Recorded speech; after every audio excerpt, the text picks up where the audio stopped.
Hello, good evening everyone and welcome after tea break. I invite our respected FOGSI President Dr.Jaydeep to deliver his oration on RPL challenges and best practices.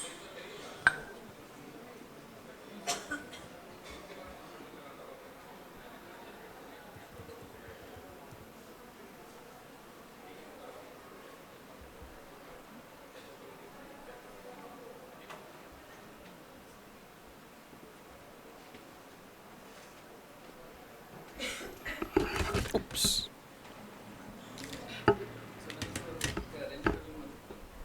ठीक है I'll hold it. I didn't realize it would. Don't worry. राहू दे चालेल अच्छा.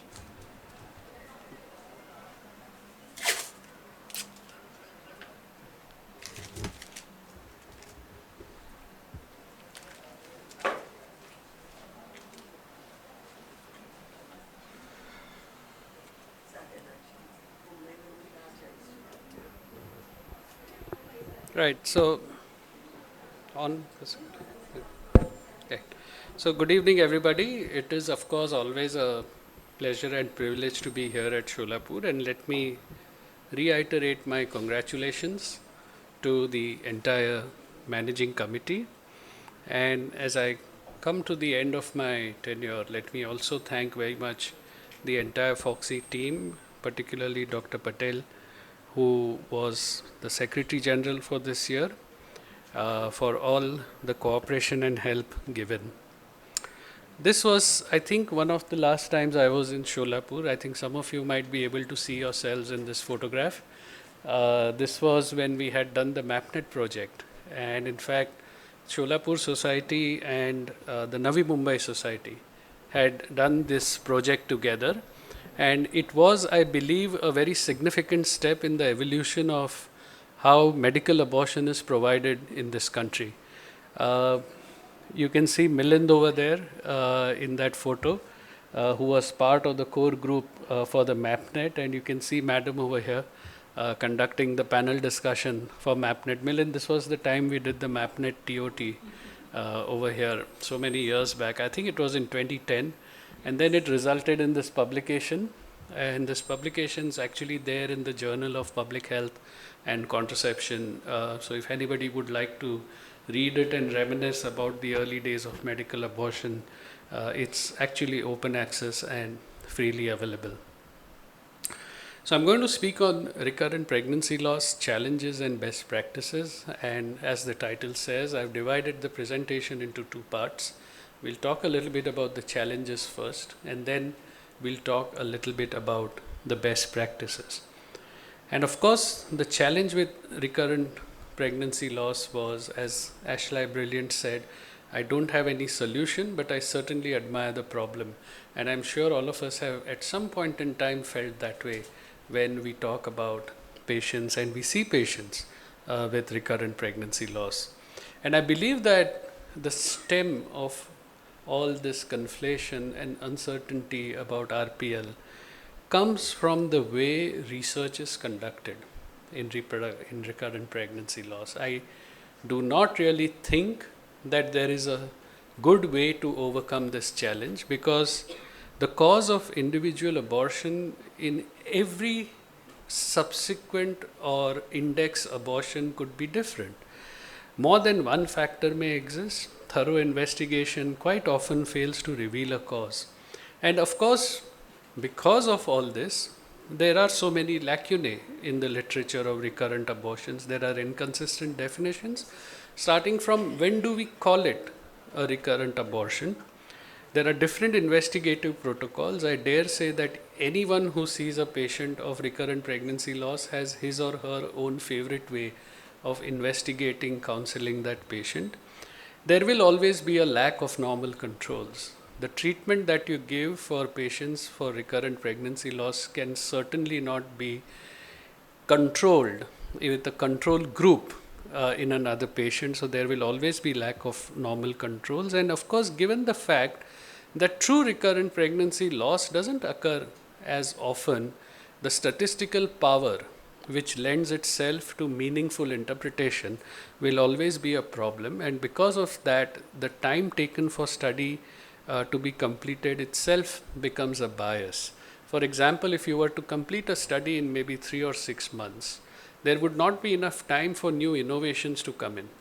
But a typical RPL study, which is well powered with good statistical size, will take nothing less than 2 or 3 years, not least for the fact that if you're looking at live birth as the outcome, those 9 months of pregnancy are built into that timeline.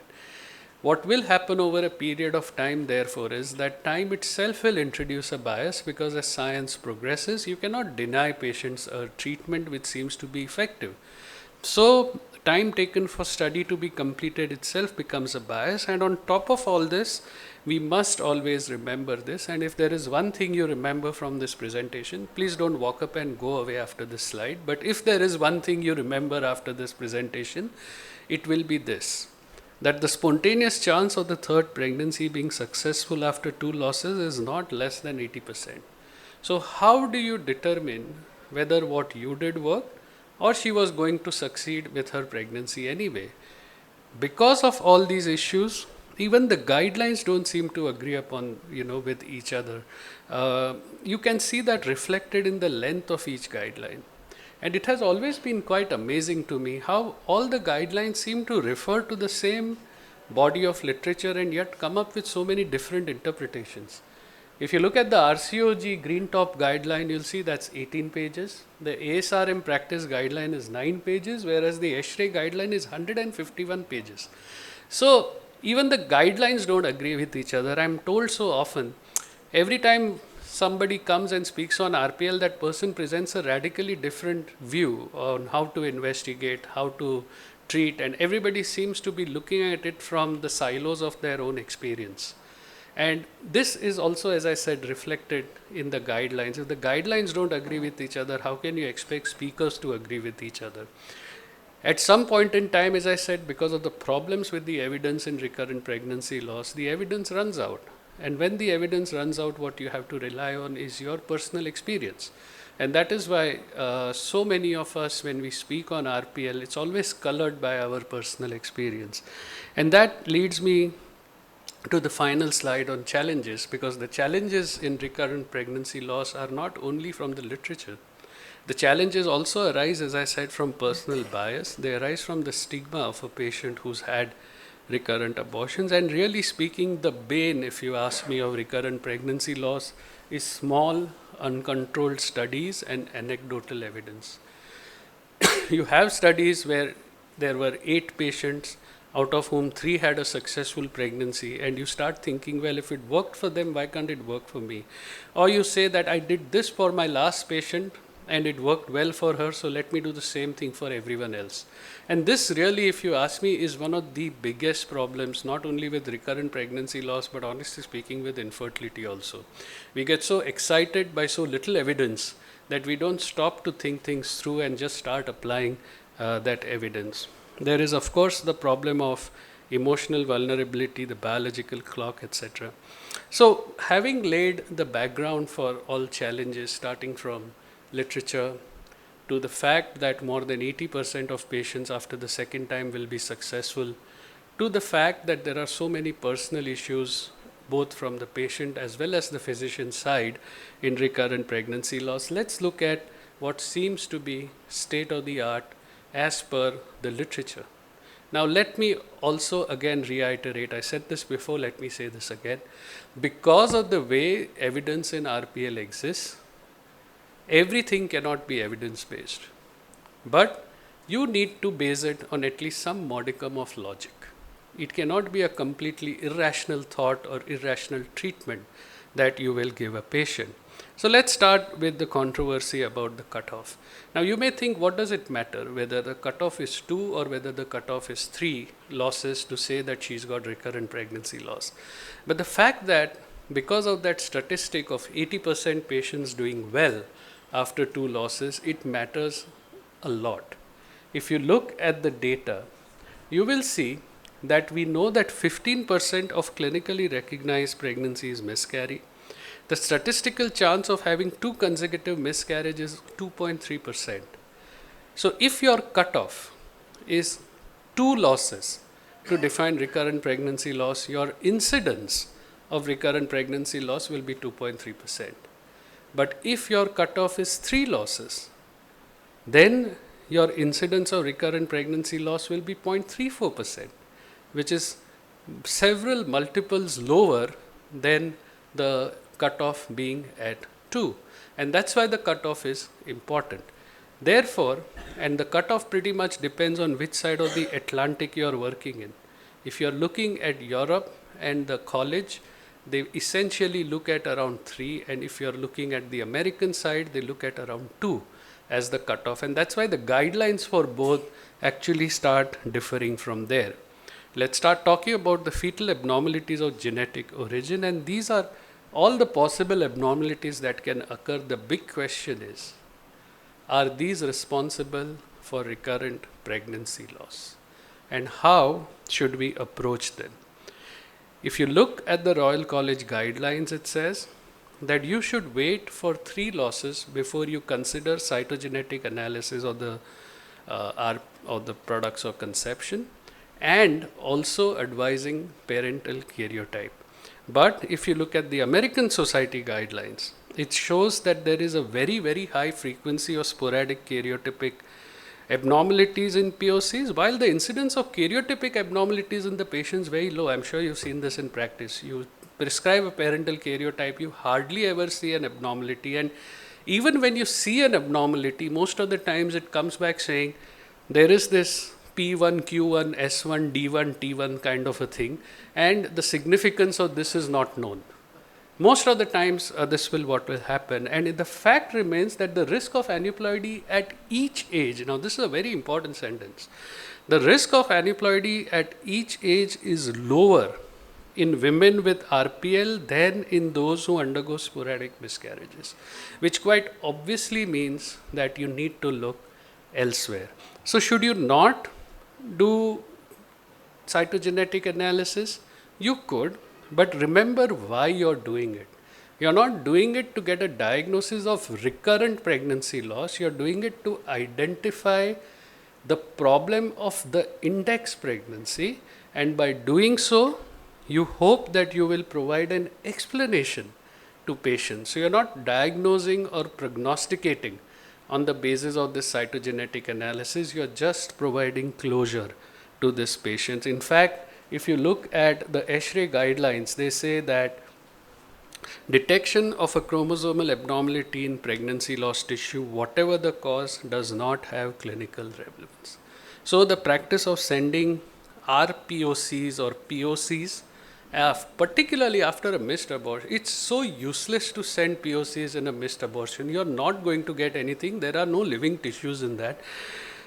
In view of the high prevalence of chromosomal abnormalities and the low chance of recurrence, routine testing of pregnancy loss tissue is not recommended. So please don't do it routinely. Please understand that if you do it occasionally, what you're going to do it for. Some clever person thought that it's a well-known fact that when you do an IVF, a very, very, very large majority of embryos are actually aneuploidic. And they thought that perhaps this explains why the success rate in IVF is around 45%. They also thought that if the cause of the recurrent pregnancy loss is genetic in so many patients, let's do PGTA, which is screen for aneuploidies for all patients with RPL, and then transfer only the euploid embryos. It makes sense in a logical way, but when they actually did this, they found that it does not improve live birth rates at all. So don't prescribe IVF to your patients with recurrent pregnancy loss. I tell patients that your problem is not getting pregnant. Your problem is remaining pregnant. And IVF is a treatment to get pregnant, not remain pregnant. And that's why you really shouldn't be doing this. I'll move on to the antiphospholipid syndrome, and really speaking, this has been an evolving story. I've been hearing about the antiphospholipid syndrome since I was a medical student, and it's honestly speaking always been very confusing to me. And I think it's been very confusing to me because the words that we use for the same condition have changed. And our understanding of the condition has changed with time. We first thought it's a systemic autoimmune disease. Then we realized it's a thrombotic disorder. And now we know that this thrombotic disorder could either be acquired or it could be some problem with the disordered reproductive immunology. So let's first look at thrombophilias and then come to the immunology part. So if you look at thrombophilias, there are the acquired ones and the inherited ones. Just to be clear, the inherited ones do not have a role in RPL. There is really no need to investigate for them. So these very beautiful RPL profiles that are offered by so many diagnostic labs are really not required. What you need to screen for are the acquired ones, which is the antiphospholipid antibody syndrome, where the clinical features are recurrent miscarriage, thrombosis, and thrombocytopenia, and the only tests you really need to do is LA, ACL, IgG, IgM, and sometimes beta 2 glycoprotein 1, just 3 tests. That is all that is required to make this diagnosis. It is, however, important to remember that the prevalence of this in recurrent miscarriage is 15%, but this prevalence can be arrived at only when you address the fluctuations which occur. For example, did you know that when you send a patient for APL testing, you must tell the lab not to put a tourniquet for blood collection? The minute you put a tourniquet for blood collection, you activate the platelets and you will get false positives. So the blood has to be collected in a free flow condition downstream without a tourniquet. The second is you must have 2 significantly positive tests at least some time apart to make sure that this patient really has RPL. And you should also look at the test that is used. The RVVT test is much more sensitive than the KCT. Now, if you meet all these criteria, and after that, if you label a patient as saying that you have antiphospholipid antibody syndrome, then and only then is aspirin and heparin helpful. But in the patients where you have successfully made this diagnosis, the combination of aspirin and heparin, as you will see in that black line, do we have a pointer by any chance? You will see in that black line, but again, let me reiterate. This is in patients who have a diagnosis. RVVT, 3 tests, 6 weeks apart, significantly positive. Only in this group, if you use aspirin and heparin, you will get a significantly higher live birth rate compared to aspirin alone or without any treatment. And this is like really old data. This was from Leslie Regan's unit. It's the largest unit in the world for recurrent pregnancy loss at Imperial College. And they quite clearly demonstrated that aspirin plus heparin therapy significantly improves live birth rate. The question then became which patients need aspirin and which ones need heparin. And this you can stratify if you have this machine called the TEG test in your laboratory. Typically, this will be available in hospitals where transplants are done. This is particularly used in liver transplants. So, if there's impaired fibrinolysis as seen from this, then low molecular weight heparin. If you have a raised MA, then aspirin. So now there is a way to know which patients within this small subgroup of patients with RPL will benefit from heparin or from aspirin. But for that, you need the diagnosis, you need the TEG machine also. So to conclude, for thrombophilia screening, do not screen for hereditary. Screen only for these 3 blood tests, and if you can, then screen for beta 2 glycoprotein antibodies. Remember that even in correctly diagnosed patients with RPL, steroids do not improve pregnancy rates. What is useful is the combination of heparin and aspirin, again in patients who fulfill the lab criteria and have a history of 3 or more. Now, this is something which is a little tricky.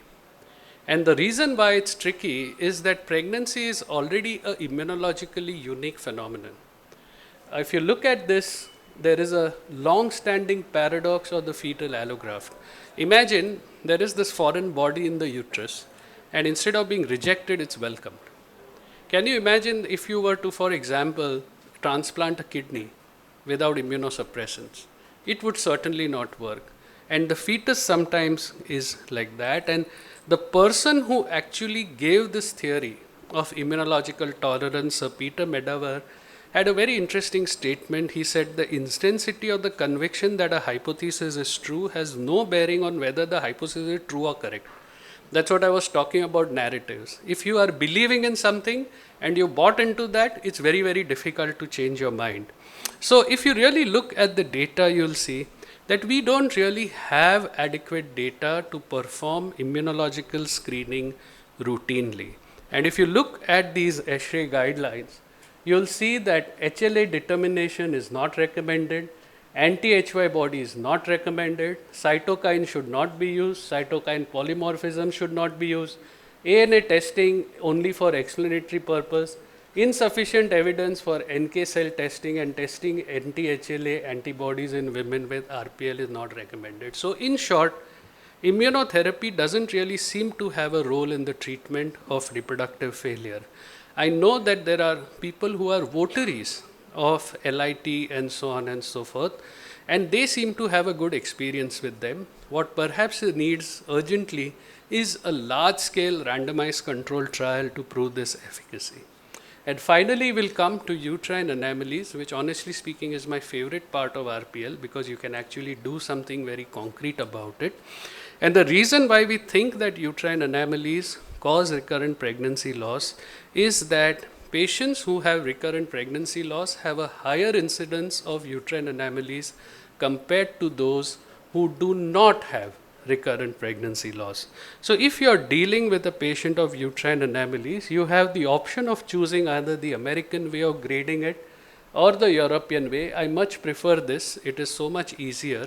In fact, I have this photo in my phone, and when I see a patient where I'm suspecting it, I actually look at this photo. It helps me in two ways. It makes sure I don't forget to do anything that is required.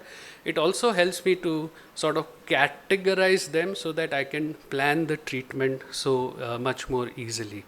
So which modality will you use for diagnosis? From all this, I would say that ultrasound now has precedence over everything. And this is a very old paper that we had written in 1998 to be precise, when I was an infertility officer at Wadia Hospital, and we quite clearly demonstrated. So what we did was, we did a TVS, then on the same patient we did a histogram with saline, and on the same patient immediately we did an outpatient hysteroscopy.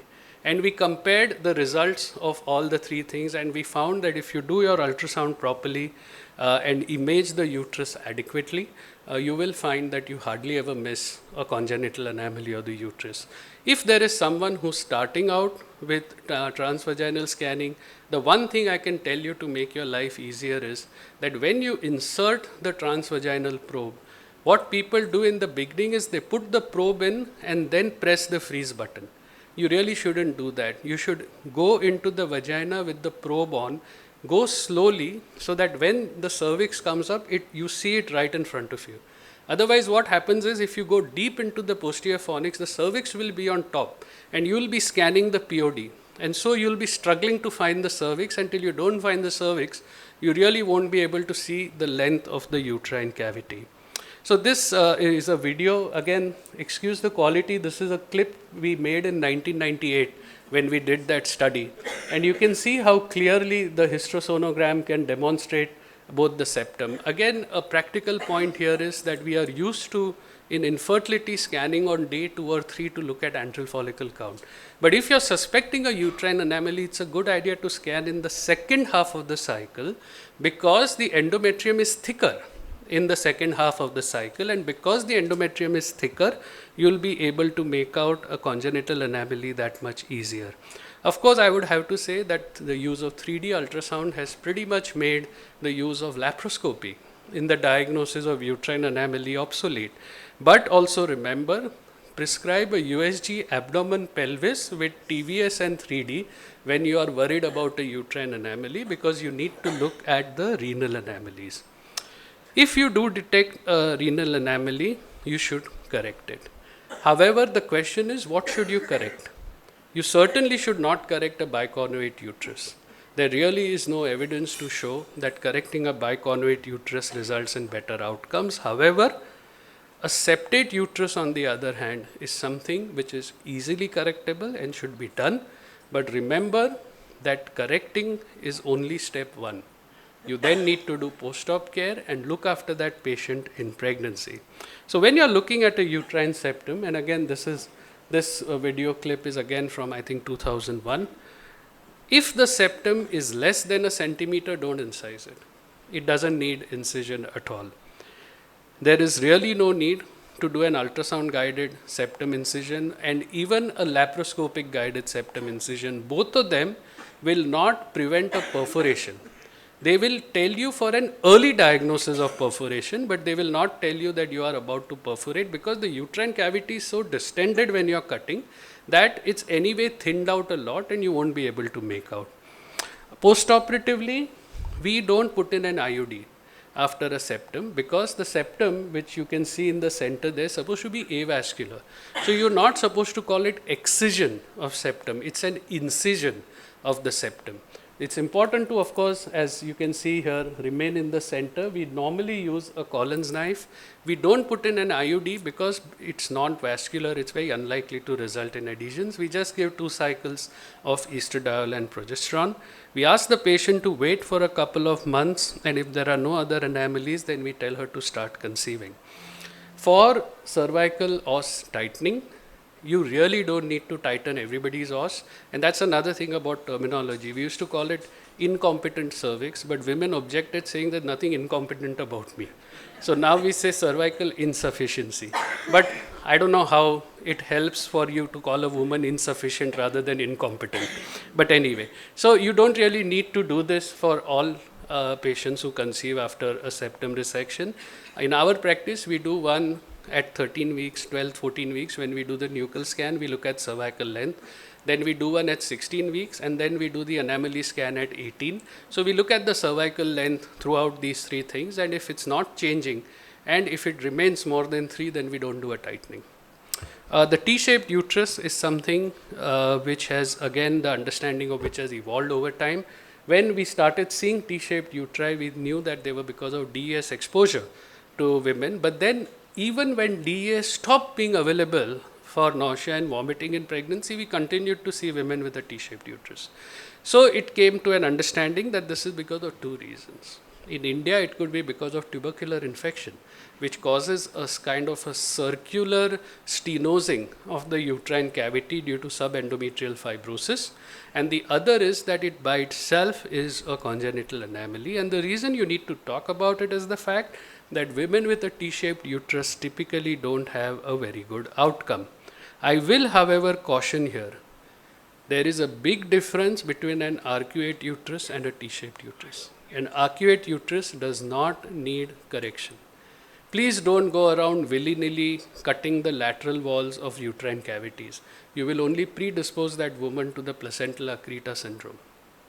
So if you have a uterine cavity like that, you will see completely constricted, narrow, circular, then consider doing a cutting. When we started doing this in 1997 or 98, we started by using scissors. But because this tissue is so tough, we used to have occasionally times when the blades of the scissor used to break.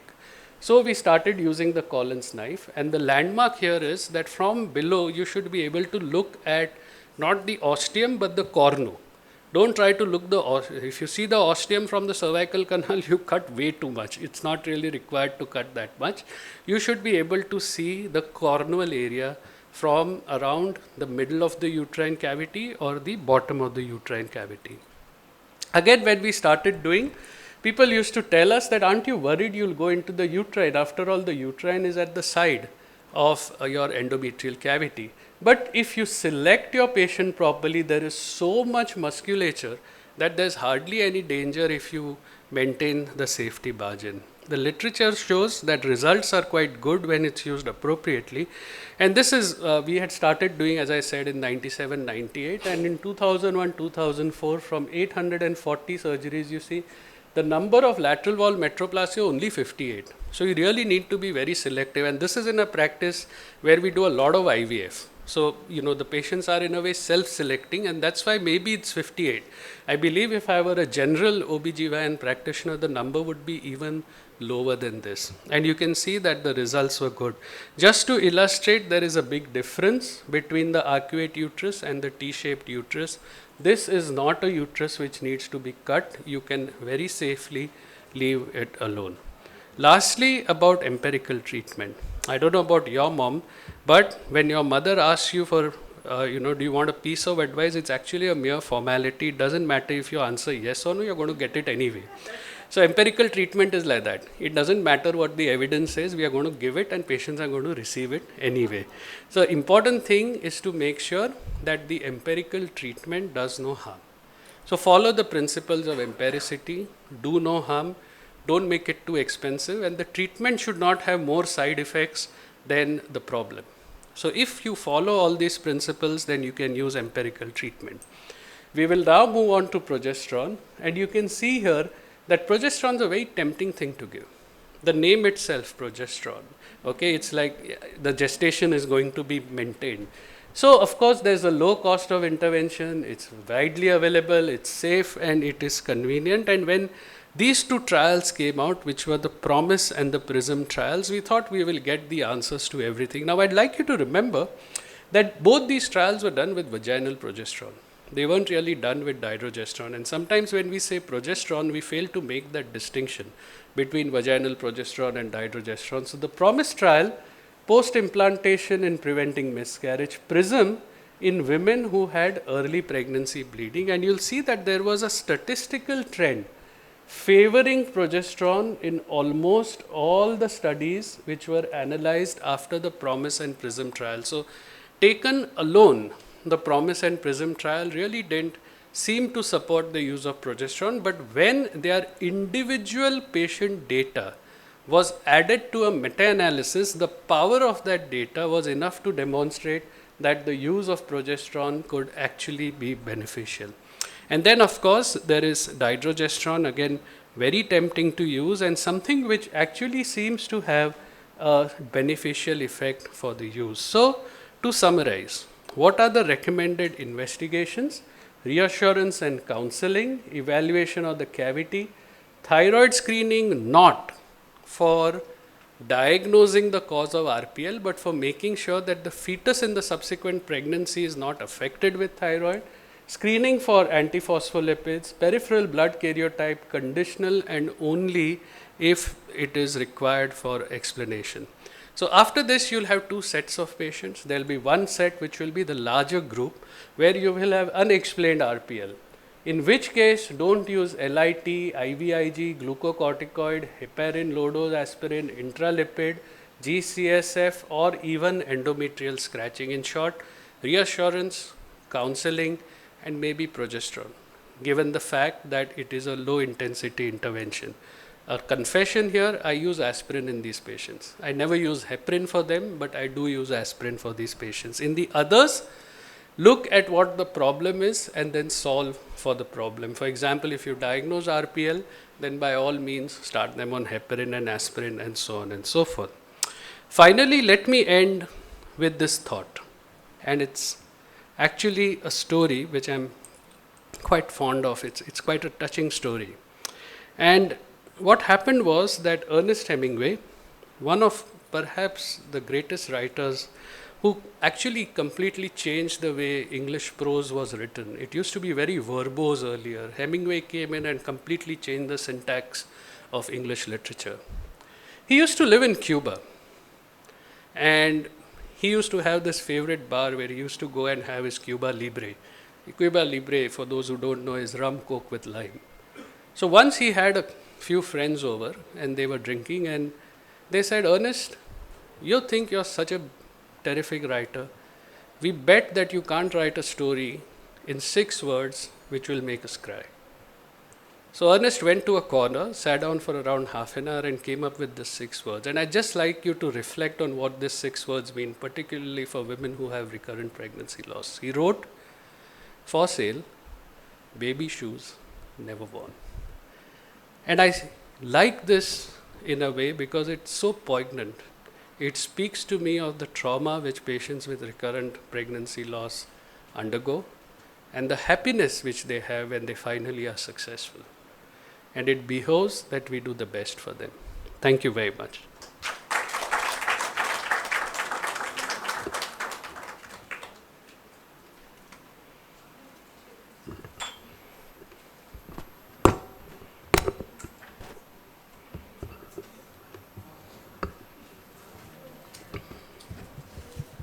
Thank you so much, sir.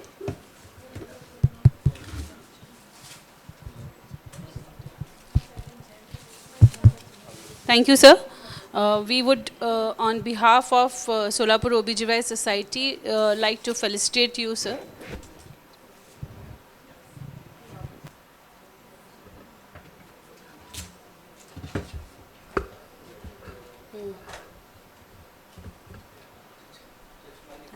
हे नाही मोठा पाहिजे हेच मोठं okay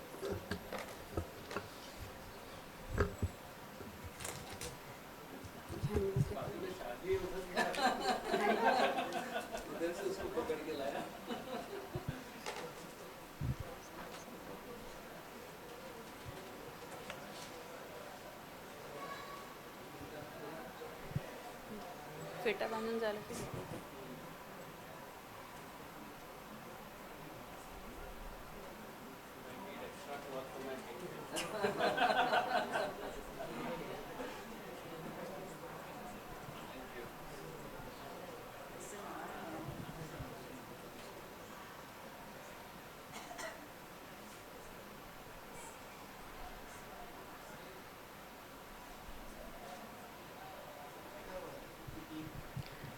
I request Neeta madam, Dabde sir, Tirankar ma'am and Rohini madam to please join us for this felicitation.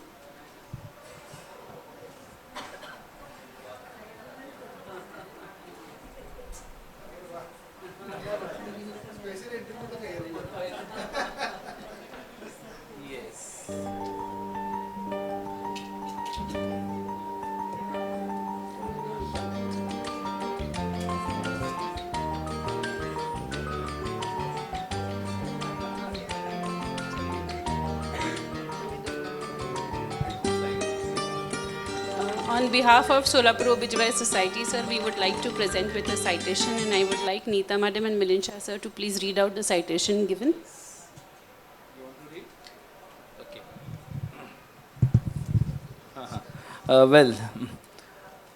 Okay. Respected sir, you are a distinguished leader in the field of obstetrics and gynecology with an extensive career marked by impactful contribution at both national and international levels. Currently serving as the president of FOGSI, you are also the chair of YGAA Committee for the Asia-Oceania Federation of Obstetrics and Gynecology, that is AOFOG. You have held numerous influential roles, including project lead for the FOGSI, USAID projects, and the Secretary General of the FOGSI. A recipient of prestigious FRCOG honoris causa by the Royal College. You have been a prominent figure in the advancing women's health globally.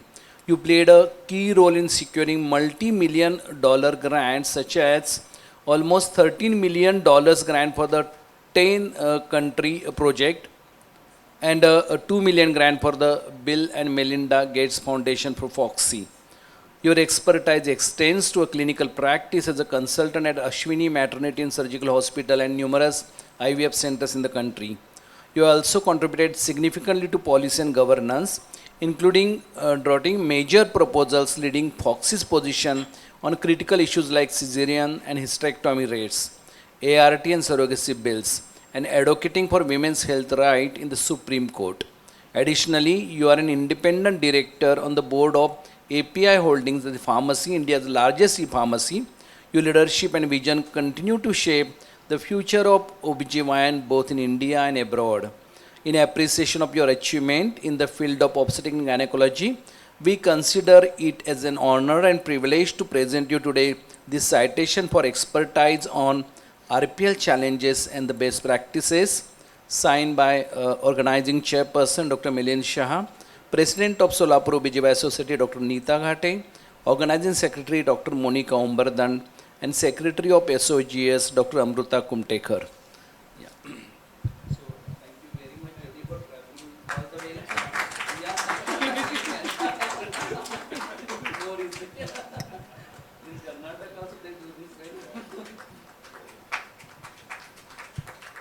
Sir, also please accept the memento for the conference and the felicitation by our co-chairpersons, Dr. Dabde sir and Tirankar ma'am too.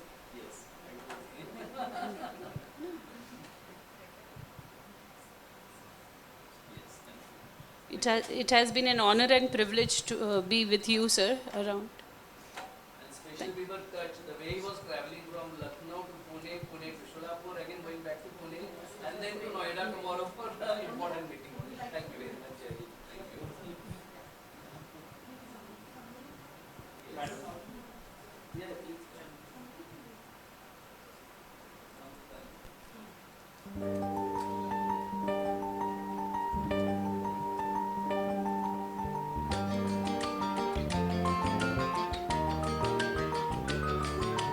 Thank you, sir.